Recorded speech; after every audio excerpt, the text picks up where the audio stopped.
Merci. Bien, premièrement, j'aimerais remercier Manon et toute l'équipe de la chaire là, pour l'opportunité d'être ici aujourd'hui. Je suis vraiment honorée d'avoir cette opportunité-là de venir vous partager aujourd'hui ben, le fruit de mes travaux de recherche. Ben, en fait, j'étais sous l'impression que j'avais plus comme entre 40 et 45 minutes, fait que je me suis un peu emballée dans la présentation. C'est Euh, parfait, Dominique. Excuse-moi, je vais pas te couper, mais c'est parfait, là, OK, la période de temps que tu as nommé aussi. Excellent. OK, parfait. Mais donc, je vais enchaîner Je peux rapidement pas te pour te laisser transférer le de plus toute de temps façon. possible Je pour peux la pas te présentation. transférer. C'est comme ça, c'est vraiment mon nom, semble-t-il. Il y a un... oui, OK. Bravo. Donc oui, alors la présentation, je vais vraiment, après ma barre, en fait, en introduction, faire une vue d'ensemble des attitudes qui sont issues de la socialisation, puis euh, comment ils interagissent entre elles, comment ils dictent un peu notre façon de voir la sexualité et de voir plus spécifiquement les violences sexuelles, euh, pour ensuite enchaîner avec les résultats ou en tout cas la présentation d'une méta-analyse que moi et mon équipe de recherche avons fait, là, avons mené au cours de la dernière année, année et demie, sur justement l'effet des attitudes issues de la socialisation patriarcale sur la tolérance sociale ou les réactions de tolérance sociale envers des incidents de violence sexuelle. Donc, et ensuite, on ira avec une période de questions et de discussion. Donc, commençons par les attitudes qui sont les piliers de la socialisation patriarcale. Donc, il faut comprendre que notre société a été construite euh, sur la socialisation à la hiérarchie des genres. Donc, la société est bâtie sur la prémisse de base que les hommes devraient être dans des situations de pouvoir euh, et de contrôle. Et donc, on a une structure où les hommes occupent la majorité encore aujourd'hui des espaces où on a du pouvoir politique, on a du pouvoir législatif, où on a du pouvoir décisionnel, ou encore l'espace public comme la narration, l'espace, la surreprésentation des hommes dans les médias, dans les analyses. Et donc, en tant que société, on est habitué et on est même conditionné à entendre la parole des hommes, à la croire et à ne pas la remettre en question. En parallèle à ça, la société patriarcale issue de la colonisation, il faut comprendre qu'elle est ancrée dans un historique, en fait, catholique ou le code napoléonien qui nous a été, qui est venu au Canada français, euh, posait la femme comme ayant aucun droit. En fait, elle posait la femme au même titre qu'un enfant, donc sans aucun droit euh, par rapport à soit son père ou l'homme qu'elle était pour marier. Et donc, on a construit une société où la femme ben, était considérée comme inférieure à l'homme, mais où, lorsque ces femmes-là ont voulu commencer à prendre la parole à différentes époques dans la société, ont été rencontrées par de la résistance, par euh, euh, voyons, une tendance ou un historique à tenter de les faire taire, à tenter de les discréditer, à tenter de leur enlever de la crédibilité lorsqu'elles prennent parole. Donc, on est conditionné en tant que société à valoriser la parole de certaines personnes et à ne pas la remettre en question, et en contrepartie, à remettre en question la parole des femmes et leur crédibilité. Donc, il faut comprendre que pour que la hiérarchie des genres fonctionne, on a ancré chacun des genres dans des rôles et des attentes spécifiques par rapport à leur genre. Donc, les rôles et les attentes de genre nous imposent, bon, oui, certaines attentes au niveau des carrières ou des intérêts, mais aussi de nos façons de se comporter. Donc, on s'attend des hommes à ce qu'ils soient en contrôle, à ce qu'ils soient agressifs, à ce qu'ils démontrent une certaine autorité ou une persévérance dans l'atteinte de leurs objectifs. Et donc, comme société, on a déjà une tendance à normaliser ou à s'attendre à une certaine agressivité, une certaine tendance des hommes de vouloir être persévérants dans l'atteinte de leur objectif. Et ça, la hiérarchie des genres et les attentes de genre, lorsqu'on va questionner au niveau de la recherche sur les attentes, les questionnaires auto-rapportés, ce qu'on réalise, c'est que, bon, il y a une bonne partie de la population qui adhère à certaines mesures à la hiérarchie des genres et aux attentes de genre, mais on sait que les hommes adhèrent davantage que les femmes à la hiérarchie des genres et aux attentes de genre. Or, ce qui est intéressant pour nous dans notre contexte, c'est lorsqu'on on va étudier les biais implicites. Les biais implicites sont fondés sur le fait que, bon, en tant qu'être humain, on se fait des structures de connaissances pour faciliter l'intégration, l'interprétation des informations. Donc, par nos expériences de vie, par nos expériences personnelles, on emmagasine un certain montant d'informations qui nous facilite la vie après ça pour interpréter les situations auxquelles on fait face, puis y répondre, y réagir. Et donc, on a emmagasiné, de par notre socialisation, des schémas par rapport à la hiérarchie des genres et aux attentes de genre. Et ce qu'on réalise dans les études, c'est que lorsqu'on va on va étudier les biais implicites concernant la hiérarchie des genres et les rôles de genre, donc les biais inconscients de traitement de l'information. On réalise que tous les gens de la société possèdent ces biais hiérarchiques-là, donc qui considèrent que les hommes sont supérieurs aux femmes et qui considèrent les femmes comme ayant des rôles qui sont plus de déférence et les hommes dans des rôles de position de pouvoir. Et donc, ce qui est intéressant de savoir, c'est que à la fois les hommes et les femmes ont le même niveau de biais implicite. Donc, on a tous intégré, on est tous assujettis à la même socialisation et on a tous intégré ces mêmes biais cognitifs-là qui, en retour, influencent notre façon de voir, d'interpréter des situations, de porter attention ou non à certains éléments et ensuite d'interpréter et de réagir à ces situations-là. Il faut comprendre que les attentes de genre et la hiérarchie des genres vient régir la sphère sexuelle également. Donc, d'une part, elles viennent nous dire, ces attentes-là, qui les hommes et les femmes ont le droit de trouver attirant sexuellement ou devraient trouver attirant sexuellement et devraient vouloir être en relation. Donc, on prend pour acquis, on suppose que les hommes vont être attirés aux femmes et que les femmes vont être attirées aux hommes. Et cette supposition-là porte le nom d'hétéronormativité. Donc, l'hétéronormativité, c'est cette prédisposition à prendre pour acquis que tout le monde est hétérosexuel et de considérer l'hétérosexualité comme la sexualité naturelle, universelle, évidente, qui va de soi pour tout le monde. Et donc, cette sexualité-là, hétérosexuelle, est dotée d'une valeur morale supérieure quand on la compare aux autres sexualités, mais aussi, elle est dotée d'une supériorité en référence à tous les systèmes, au système normatif.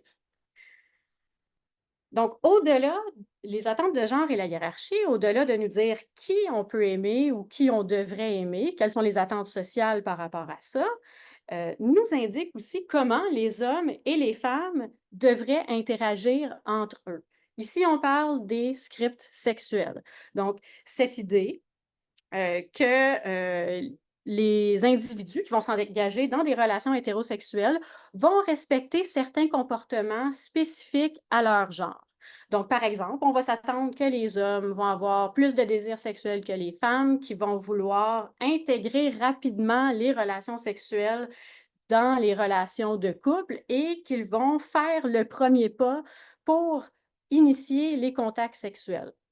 À l'inverse, on va s'attendre que les femmes soient à la recherche d'un plus grand investissement émotionnel ou d'une assurance d'un investissement significatif de leur partenaire avant de vouloir intégrer les interactions sexuelles dans le couple.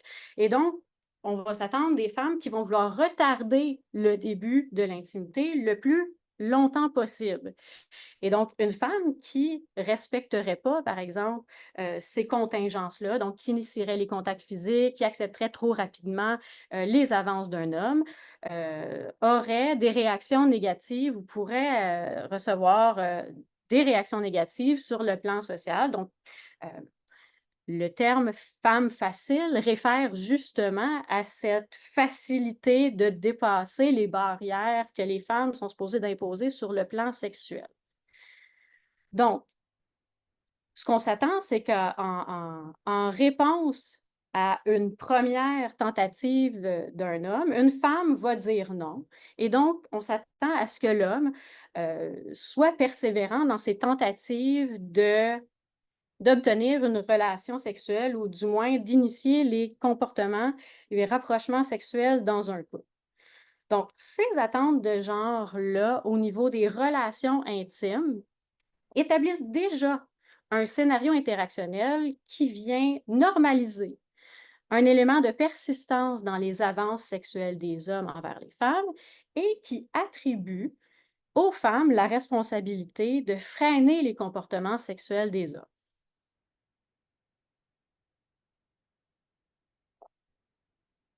Il faut comprendre que cette conception-là, hétéro-cis-normative, et des interactions sexuelles entre un homme et une femme vont profondément façonner notre compréhension sociale de ce qu'est la violence sexuelle. Donc, si déjà il y a une part de normalité dans le fait de persévérer et de trouver différentes stratégies adéquates pour obtenir une relation sexuelle, euh, les violences sexuelles sont conçues de façon très étroite comme étant une relation des scripts sexuels qui est allée trop loin. Donc, notre construction sociale des violences sexuelles est vraiment centrée sur, d'une part, l'utilisation de la force dans les rapports sexuels pour obtenir une pénétration. Et donc, notre conception des violences sexuelles est réduite à une seule de ces variantes ou de ces expressions qui est très, très restreinte. Et cette conception étroite-là des violences sexuelles vient ensuite influencer la façon dont on parle, dont on définit les violences sexuelles et la manière dont on y réagit. Donc, d'une part, cette conception restreinte-là des violences sexuelles va venir établir une hiérarchie dans les actes de violence sexuelle et venir invalider ou rendre moins sévères, comme ayant moins d'impact, les expériences qui soit n'impliquent pas la force physique ou soit n'impliquent pas la pénétration par un pénis. Donc, ça va venir minimiser les gravités et leurs répercussions. D'une autre façon, la conception des violences sexuelles étant tellement ancrée dans l'hétéro-cis-normativité et dans les attentes de genre, ça va venir façonner également notre compréhension sociale de qui peut être une vraie victime des violences sexuelles et un auteur de violences sexuelles. Par exemple, il y a une supposition dans notre société que les victimes de violences sexuelles qui sont des hommes sont moins affectés par, les faits qu'ils ont vécus. D'une part, parce que les hommes sont attendus comme étant plus stoïques, mais d'autre part, surtout s'ils sont victimes d'abus par les femmes, parce que, bon, d'une part, la femme manque de force physique, donc l'élément de force est difficilement comprise. Et d'autre part, il n'y a pas de pénétration, la personne, la victime n'est pas pénétrée par un pénis et donc la société dévalorise et enlève la gravité de ces victimes-là.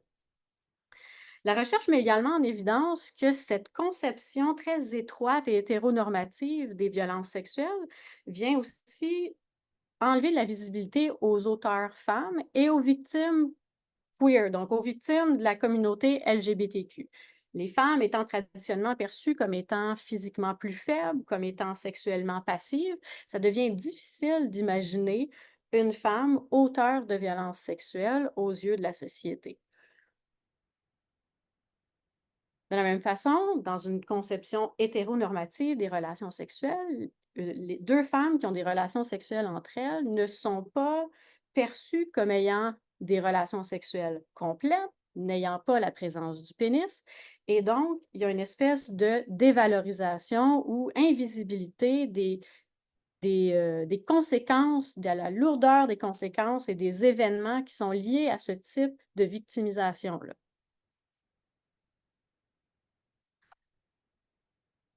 L'interaction entre tous ces éléments-là, donc l'interaction entre la hiérarchie des genres, nos attentes de genre, les attentes hétérocis-normatives, les scripts sexuels et nos définitions ou nos représentations du viol ou des agressions sexuelles comme étant très restreintes,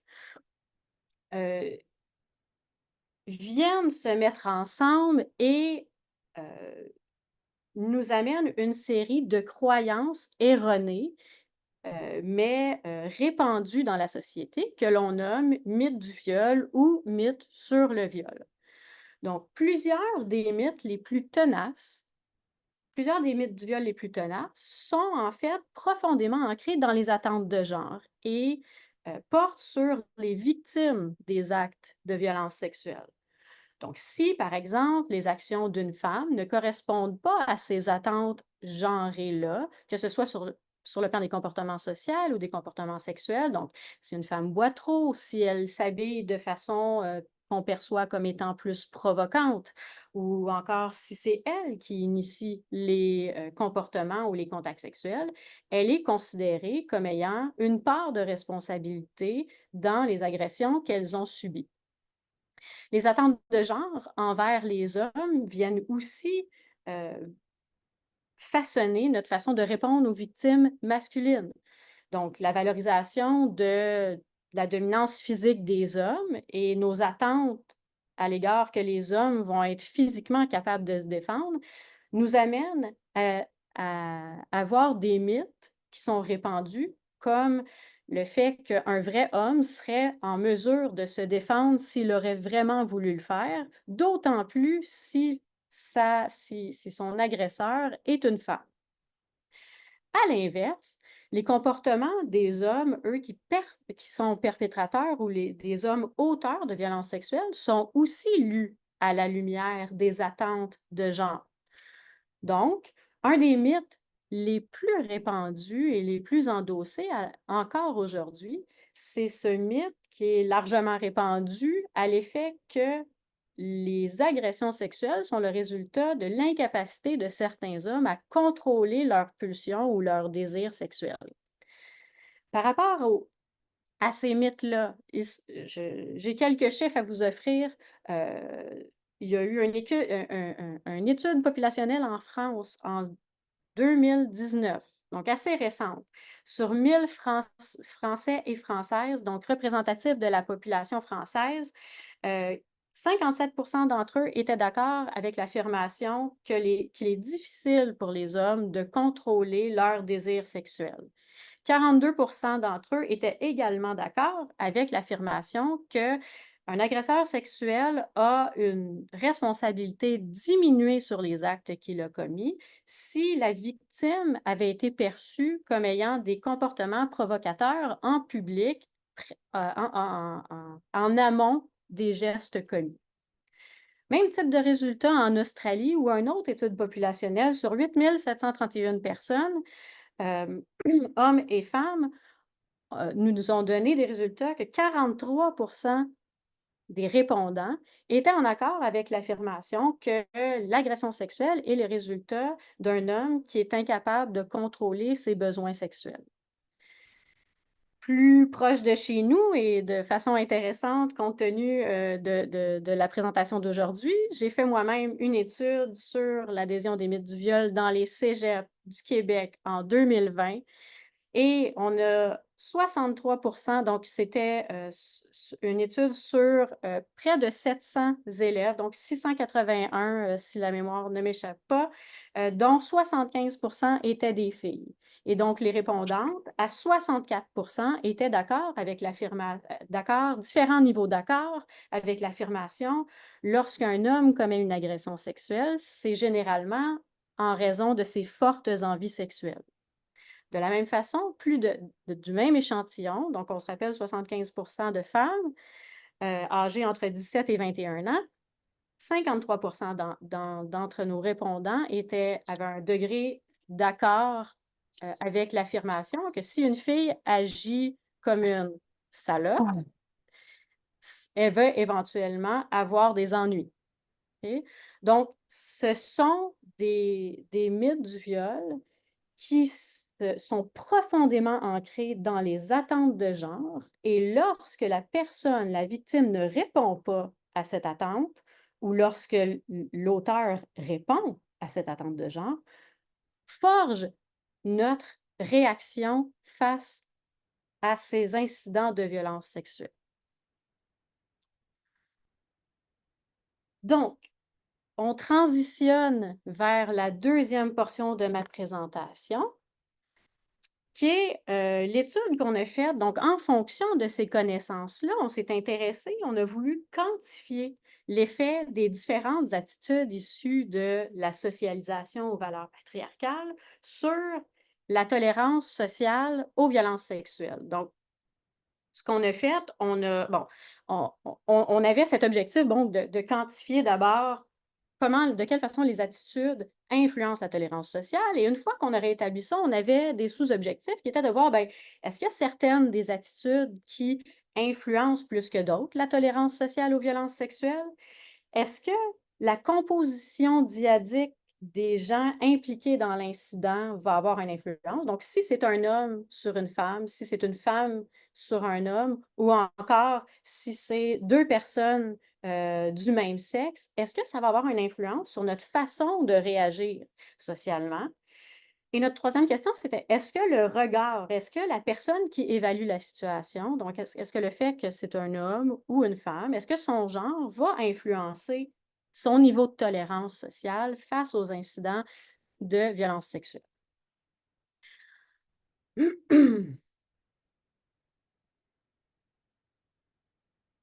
Donc, ce qu'on a fait, on a mené une méta-analyse en fonction des lignes directrices Prisma, qui sont les lignes directrices là, qui sont majoritairement suivies pour ce type d'études-là. Et on s'est intéressé aux manuscrits qui avaient été publiés entre le 1er janvier 2010 et le 31 décembre 2023. On a sondé 3 plateformes, donc la plateforme PsychArticle avec tous ses bases de données, la plateforme ProQuest avec tous ses bases de données, et on a aussi sondé Google Scholar pour avoir accès à peut-être des manuscrits de la littérature grise ou des manuscrits qui n'auraient pas été publiés dans des revues scientifiques. Ce qu'on souhaitait avoir comme étude, nos critères d'inclusion, naturellement, on s'est concentré sur des participants qui étaient pour avoir plus de 16 ans, donc pour lesquels on n'avait pas eu besoin d'avoir l'accord des parents pour participer.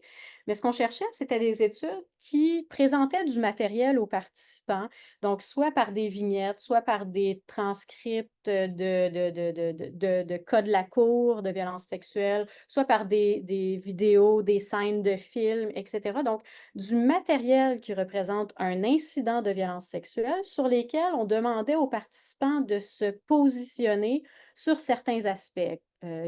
À quel point vous accordez du blâme à la victime, à l'auteur, à quel point vous trouvez que la victime est crédible, etc. Donc, on voulait vraiment que les gens se positionnent sur du matériel et pas simplement sur leur opinion personnelle sur comment ils voient une victime de façon générale ou un auteur de façon générale. Donc, on voulait vraiment des incidents où il y avait du matériel pour se positionner.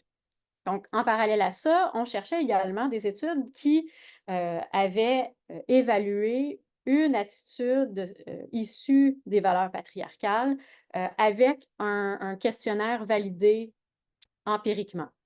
Naturellement, il fallait que les études présentent des résultats quantitatifs qu'on était capable d'extraire pour fin d'analyse dans notre logiciel de méta-analyse qui était Comprehensive Meta-Analysis Software 4e édition.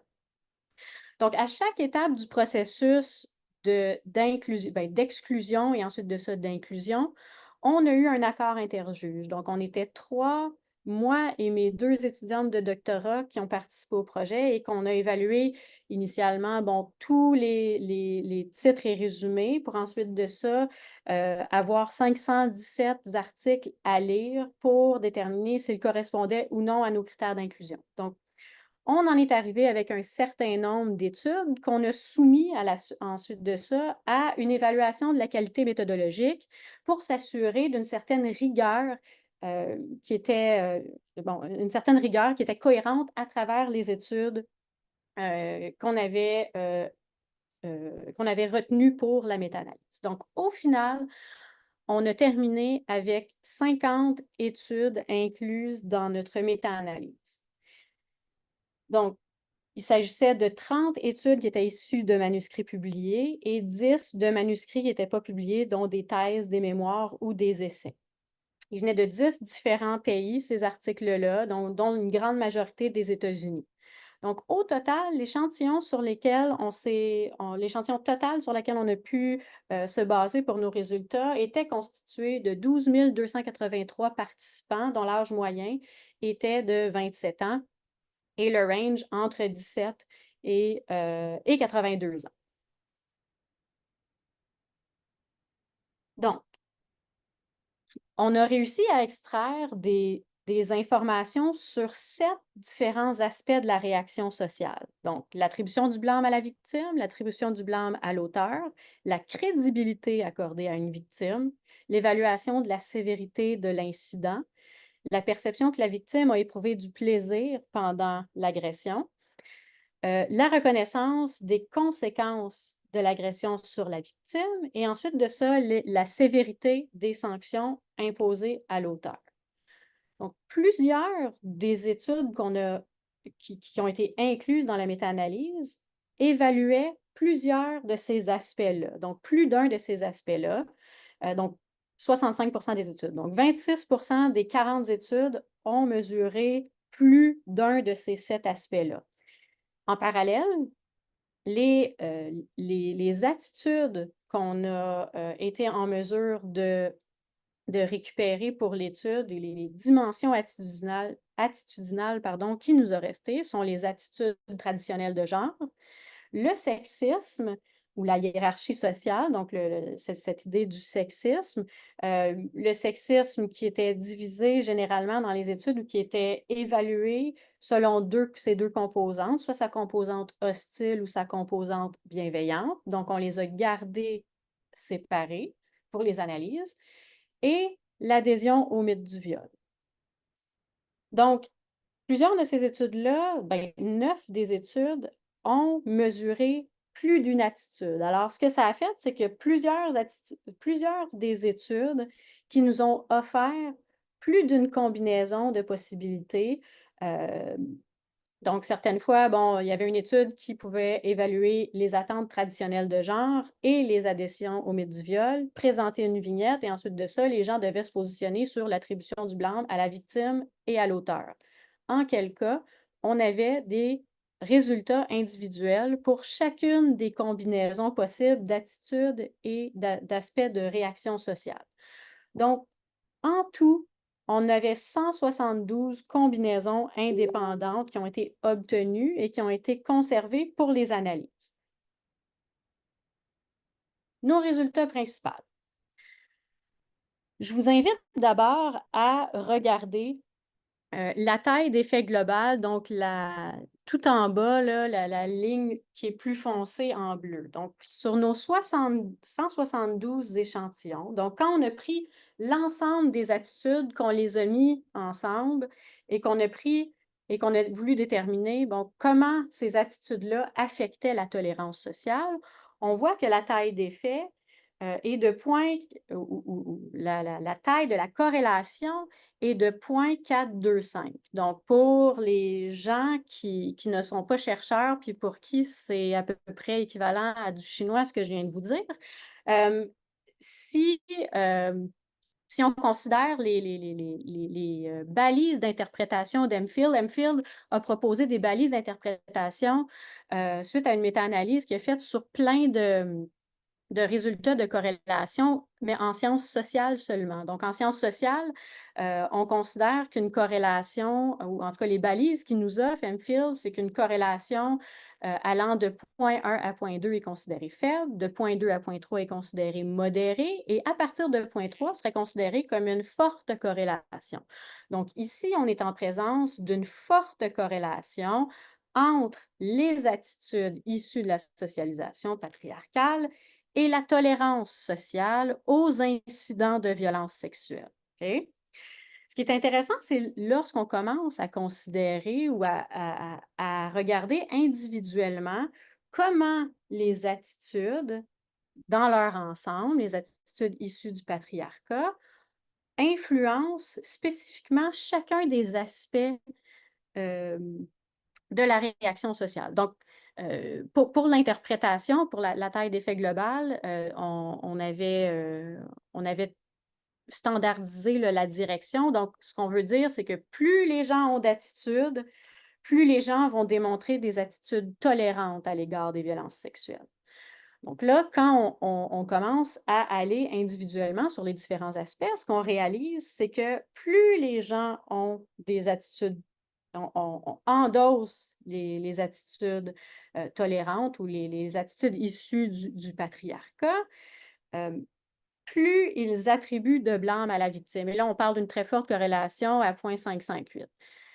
Moins ils vont attribuer de blâme à l'auteur, moins ils vont trouver que la victime est crédible. Et encore une fois, on parle d'une très forte corrélation négative ici. Donc, plus on endosse ces attitudes-là et moins on trouve la victime crédible. Plus on endosse les attitudes, moins on va considérer que l'incident était grave. Plus on va considérer que la victime a éprouvé du plaisir lors de l'incident de violence sexuelle, moins on va reconnaître les conséquences sur la victime et moins on sera prêt à imposer des sanctions à l'auteur des violences sexuelles. Donc, partant de notre taille d'effet global, donc sachant que lorsqu'on endosse plus les attitudes, on présente plus de tolérance sociale aux violences sexuelles, on s'est demandé, bien, est-ce que les attitudes, la dimension des attitudes a une influence sur ce chiffre-là?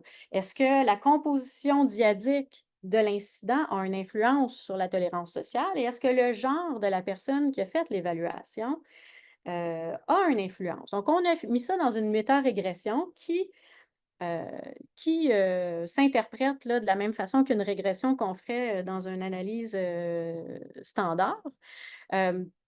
Donc, à quel point un modèle qui contient ces trois variables-là ou ces trois modérateurs va pouvoir prédire la relation. Et ce qu'on réalise, c'est que deux de ces modérateurs-là sont significatifs. Donc, on réalise que l'aspect dimensionnel a une importance. Donc, les attitudes, les différentes attitudes vont avoir une influence sur la relation avec la tolérance sociale et la composition dyadique de l'incident. Donc, si c'était un homme et une femme ou encore deux personnes du même genre.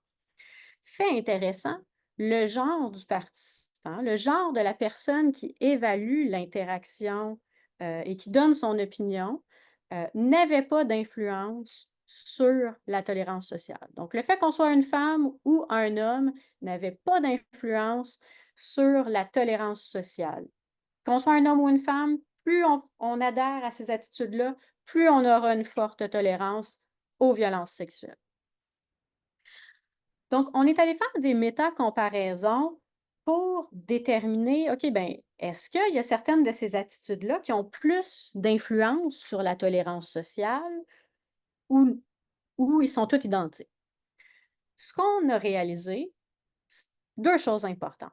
D'une part, je vous amène ici dans la dernière colonne où il y a le Z. Le Z qui est qui représente dans une comparaison la même affaire qu'un F dans une analyse d'ANOVA, par exemple, dans une comparaison de moyenne. Donc, toutes les attitudes ont une influence significative sur la tolérance sociale. OK? On voit par contre que l'adhésion au mythe du viol est dans une classe à part et il y a une très, très forte influence sur la tolérance sociale. Ensuite de ça, on avait le sexisme hostile et les attentes de genre qui, eux aussi, étaient différents des mythes du viol, mais avaient une influence qui correspondait, donc qui était statistiquement similaire, pardon. Puis ensuite de ça, en troisième lieu, le sexisme bienveillant, qui lui aussi avait une influence sur la tolérance sociale, quoique légèrement plus faible. L'autre fait important, l'autre résultat qui nous a intéressés, c'est de voir la composition dyadique. Donc, si la composition dyadique était un homme et une femme, donc correspondait à nos attentes hétéronormatives sociales, il n'y avait pas de différence à savoir si l'homme était l'agresseur et la femme la victime, ou la femme l'auteur, l'agresseur et l'homme victime, on avait des réactions similaires. Là où la tolérance, où ça augmente de façon exponentielle, c'est lorsque on parlait de auteurs et de victimes du même genre. Donc, quand la dyade était composée de personnes d'un même genre, on avait encore plus de tolérance face aux violences sexuelles qu'elles avaient subies. Alors, prenons 5 minutes. Je vois le temps qui file. Oui, donc je vais prendre un petit 5 minutes pour faire du sens de ces résultats-là avec vous dans une perspective de prévention et de sensibilisation. Puis après ça, on ouvrira la discussion ensemble, puis on pourra en rejaser. Donc, par rapport à nos résultats principaux, OK, notre résultat pour notre question principale de recherche, les attitudes issues de la socialisation aux valeurs patriarcales étaient fortement corrélées à la tolérance sociale aux violences sexuelles. Or, quand on décortique les différents aspects, on se rend compte que les attitudes issues de la socialisation patriarcale ont une influence principale sur deux éléments. La perception négative qu'on a des victimes, donc on attribue plus, donc les corrélations étaient fortes sur l'attribution de la victime qui était plus élevée et la crédibilité qui était très diminuée. Donc, les attitudes influencent la perception qu'on a des victimes, mais également la tendance à banaliser les violences sexuelles. Donc, la tendance des participants à évaluer à la baisse la sévérité des incidents, à la baisse les conséquences sur les victimes et la perception ou augmenter la perception que la victime avait quand même eu du plaisir lors de l'interaction sexuelle. On remarque que les attitudes influencent, mais de façon beaucoup plus subtile, l'opinion qu'on a des auteurs. Donc, notre tendance à leur attribuer le blâme ou à vouloir leur imposer des sanctions. Donc, on est vraiment ici dans des attitudes qui influencent fortement la perception des victimes et la banalisation des violences sexuelles et de façon beaucoup moins importante, la façon dont on conçoit les auteurs. Lorsqu'on s'intéresse spécifiquement aux résultats des sous-objectifs, donc, qu'est-ce qu'on comprend des résultats sur les différentes attitudes? D'une part, on comprend que l'adhésion au mythe du viol est un contributeur majeur à la réaction sociale tolérante aux violences sexuelles et qu'elle devrait demeurer un aspect central de nos campagnes de sensibilisation et de nos programmes de prévention des violences sexuelles et de la tolérance aux violences sexuelles. Or, ce qui est intéressant de retenir, c'est que toutes les attitudes qu'on a évaluées dans le cadre de l'étude se sont avérées importantes et contribuer à la tolérance sociale. Donc, ça veut dire qu'on a des cibles multiples qu'on peut viser pour la prévention de la tolérance aux violences sexuelles.